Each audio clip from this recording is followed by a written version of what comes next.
আল্লাহর নবী একদিন সাহাবীদেরকে বলছেন, সাহাবীরা তোমরা শুনে রেখে দাও, এমন একটা জান্নাত রয়েছে যার ভিতর থেকে বাহির দেখা যায়, যার বাহির থেকে ভিতর দেখা যায়। তখন সাহাবীদেরকে বলছেন, সাহাবীরা এত সুন্দর জমি জান্নাত রয়েছে। তখন সাহাবীরা বললেন, আল্লাহর নবী আপনি বলে এত সুন্দর দামি জান্নাতে খারা যাবে? কি আমল করলে এত সুন্দর দামি জান্নাতে যেতে পারা যাবে? আল্লাহর নবী তিনটা কথা বললেন।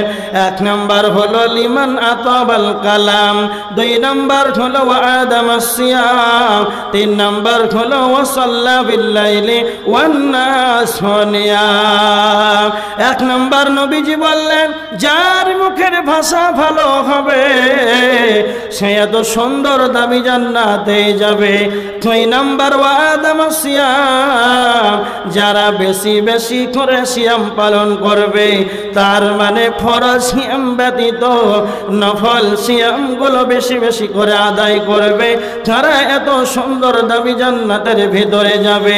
নাম্বার তিন নবীজি বললেন, ওয়াসাল্লা বিল্লাইলি ওয়ান নাস নিয়াম, মানুষ যখন ঘুমিয়ে যায় আর রাত্রিতে বেশি বেশি করে সালাত আদায় করে, তার মানে হাসানপুর গ্রামে সারা হাসানপুর গ্রামবাসী যেন ঘুমিয়ে গেছে, সেই সময় রাত্রিতে যেন কেউ জেগে নাই।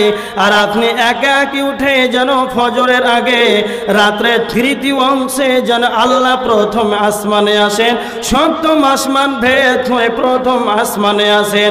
আল্লাহ বলেন, উদউনি আস্তাজিব লাকুম, তোমরা আমাকে ডাকো আমি তোমাদের ডাকে সাড়া দেব।